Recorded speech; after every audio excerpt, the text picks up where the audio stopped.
at an art ranch in Altadena, California. I found the place in the recycler when I was looking for a place to live at one point, and it said, horse ranch, $550 a month. Sounded good to me. I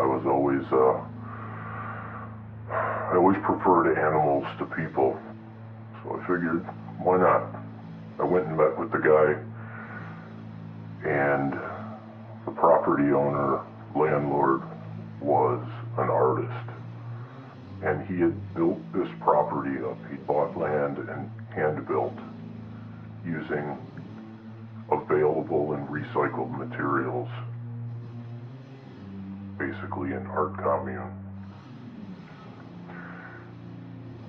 The interview to live there went something like this. We prefer artists up here. Are you an artist? And I said, well, I'm not sure if I'm an artist, but I do sculpt and paint and fabricate for the film industry. I'm in the makeup effects field. And he said, great. When would you like to move in? I went back the next day.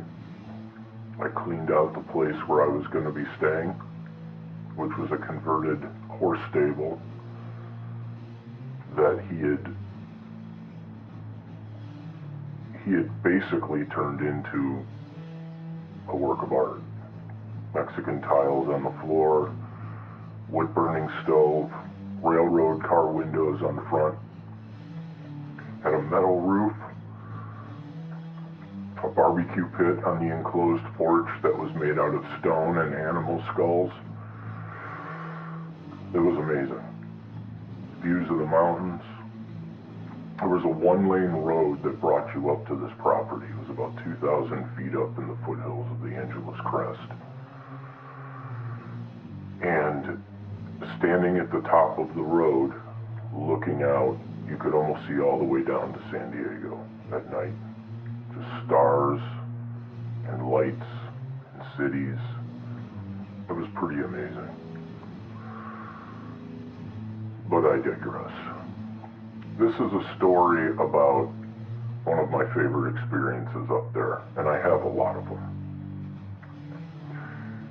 There were coyotes. You heard coyotes constantly.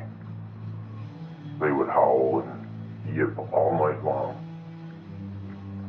And I used to go out and stand at the top of that hill, looking down at the lights of the cities below, listening to the coyotes, and I would start howling along with them.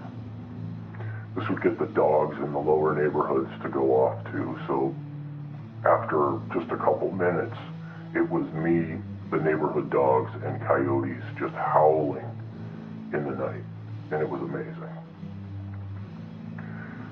So I mentioned this was a ranch, and while there were probably 8 people total that lived up there, mainly artists and a couple handymen, there was also a horse corral and horse stables.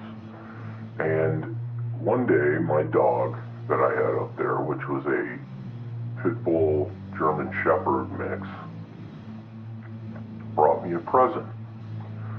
One of the horses had had a foal, and my dog decided to bring me the afterbirth.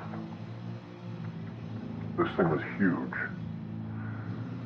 Probably weighed 10, 15 pounds and had about a 10-foot umbilical on it.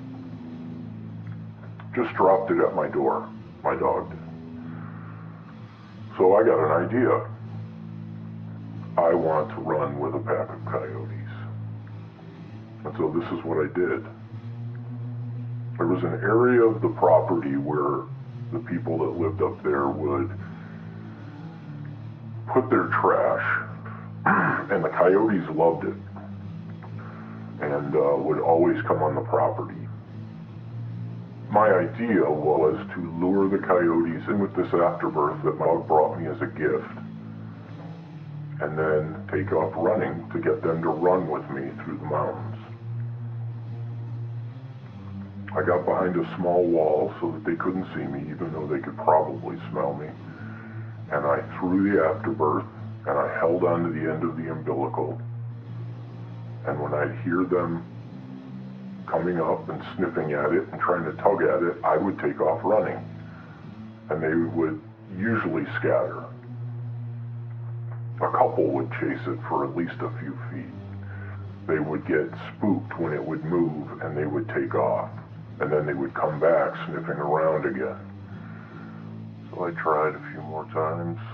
I did this for about an hour, trying to get these things to chase me so I could run with them.